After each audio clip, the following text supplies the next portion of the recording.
Hello, my name is Eric Crow, and it's a privilege for me to be able to come and speak in front of my classmates again. Today, what I'm going to be discussing is a current event for my speech class at Indiana University. And I guess what I want to ask is a question. I want to first ask, would you be willing to die? Would you be willing to die for something that you believe? Or better yet, would you be willing to die for something that you never believed? Well, that's what I want to discuss today. I want to discuss about a young lady. Her name is Maryam Yaqba Ibrahim, and she's from Kordofan, Sudan. A 27-year-old young lady that is sentenced to die. She's sentenced to die because she's a Christian. I don't have anything wrong with what you believe in or what you disbelieve in, but this is what this young lady is sentenced to die for, because she is a Christian. Now, it would be like me saying, I like strawberries, fresh strawberries with shortcake. And I dislike eating lemons.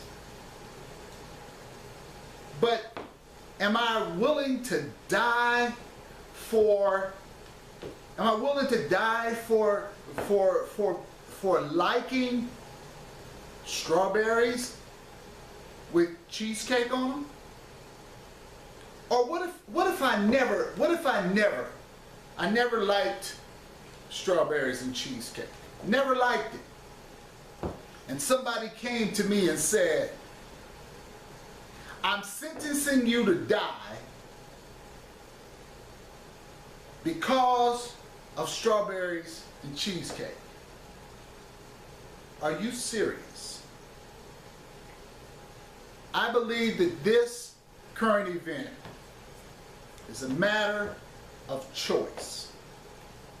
Well, this young lady, 27-year-old Maryam, on January the 17th, 2014, she was incarcerated.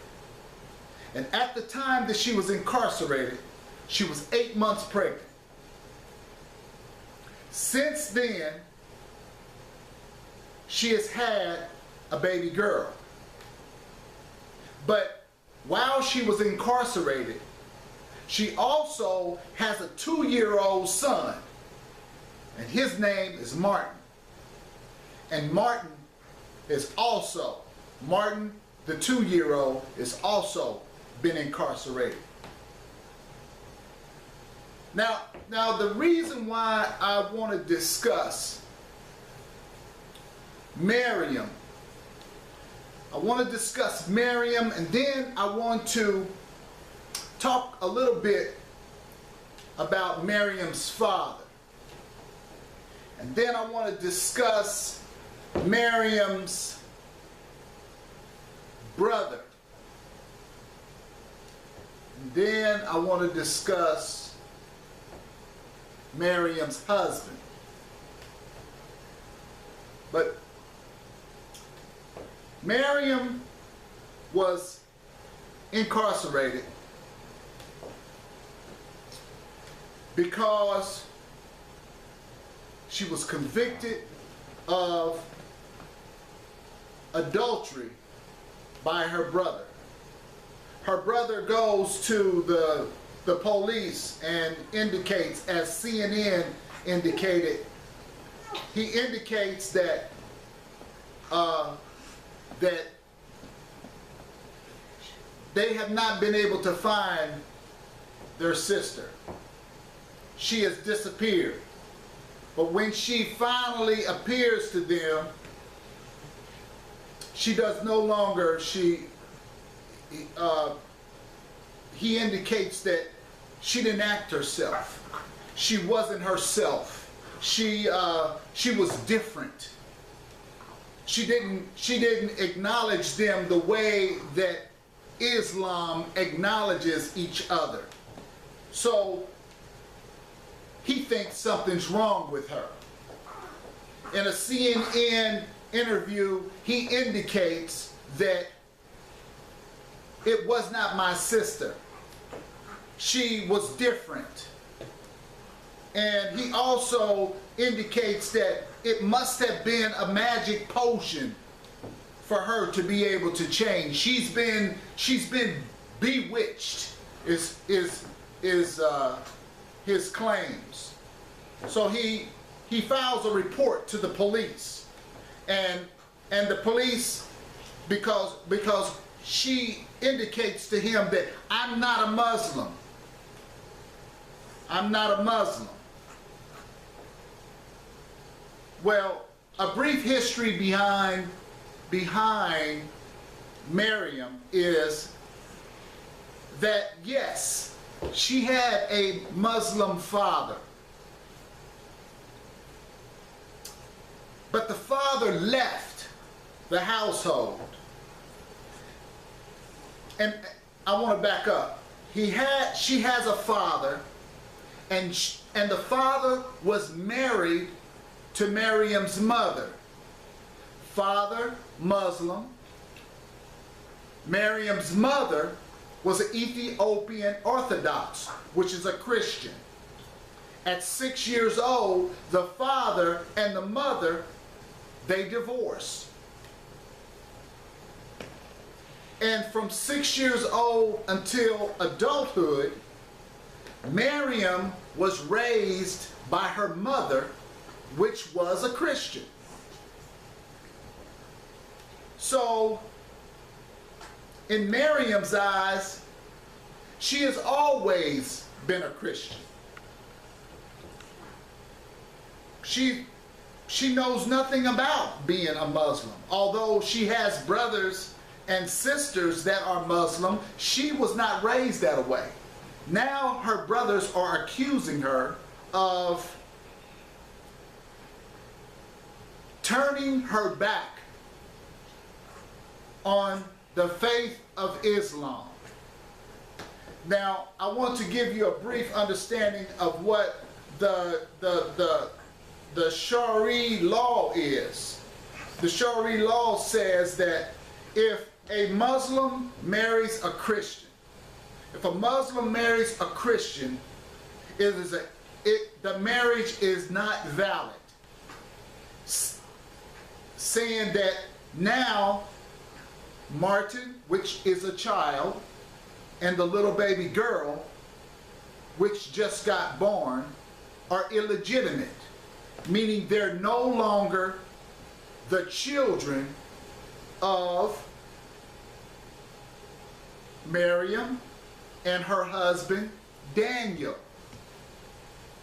So these children are no longer hers. Now, the brother, which is named, we'll call him Mr. Hadid. Mr. Hadid, he goes and files a report. And the report, first, he places on adultery.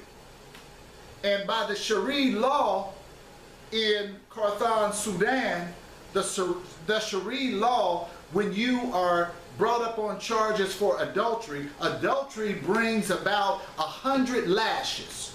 So she's getting 100 lashes for that violation. And that wasn't enough. After he finds out that that wasn't what, that wasn't enough for what she was trying to do, and since she did not renounce Christianity, he goes back and puts another charge on her of apathy. And apathy is when one has turned their back completely. Turned their back completely on their religion or their cause or what they were believing in. Completely turned their back on it. And apathy carries a sentence of execution by way of hanging.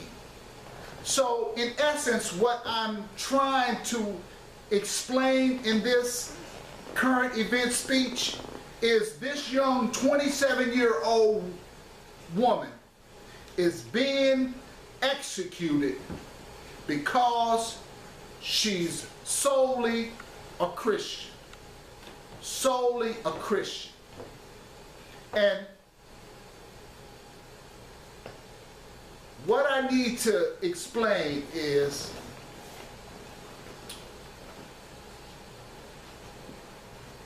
the choice of life is taken away. The choice of being able to choose what you believe in your heart. Now, I am not afraid to tell you that I am a Christian. I am a Christian. And if someone told me that your father was a Muslim and you're going to die because now you have turned your back on the faith, I would be like Miriam and I would say, I never was what you are claiming for me that I was. I am not what you are claiming me to be. So therefore, you have no reason for telling me that I am something that I know that I'm not. And her husband Daniel is a man that is totally dependent. He's totally dependent upon his wife. And right now, he does not have it because Mr. Daniel Wani, is confined to a wheelchair. And he needs his wife. He says in a CNN quote, I cannot live without my wife.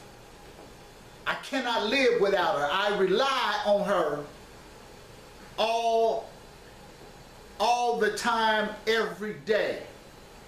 And now that's been taken away from her.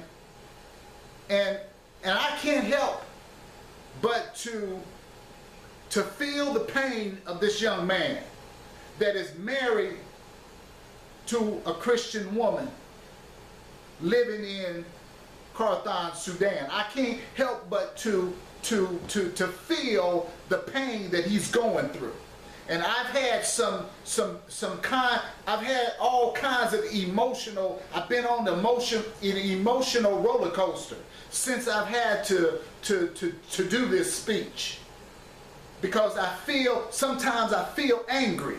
I feel angry that a country would even allow one man, her brother, one man to be able to convict somebody to death. I don't understand it. And actually I've been thanking God that I live in America, where we have the choice to believe what we believe. Even if it's not popular, we still have a choice to believe what we believe. One man should not have the power to convict a person. And then I struggle with what kind of love. I have a sister. What kind of love would it be for me to be able to go and convict my sister? Although I would have to say me and my sister, we probably never got along. But I never would ever want to convict my sister or to be able to see my sister hang. Because there is, before I even knew about Christianity, I knew about my sister. I knew we grew up together. And although we didn't ever get along sometimes, I knew that I would never, ever want to see her be hanged. And I don't understand what the mindset of the Islam religion is. And I'm not going to elaborate on it because I am not the person that is knowledgeable enough about Islam to even bash what they do. But I say, when you are willing to take your sister's life or have your sister convicted of something just because she does not believe what you believe, I have a problem with that. So, in conclusion, I would like to partner with Mr. Daniel Wani when he says on CNN, he says, all that I can do is pray. All that I can do is pray. And since then, there has been an influx of all different countries, from Canada to the Netherlands to the UK, to all of these different countries that have come alongside of this young man and his family for his wife not to be executed. I come alongside of it and says, I'm willing to pray for this family that's all the way over in Khartoum, Sudan. I'm willing to pray for them also and wish them the best.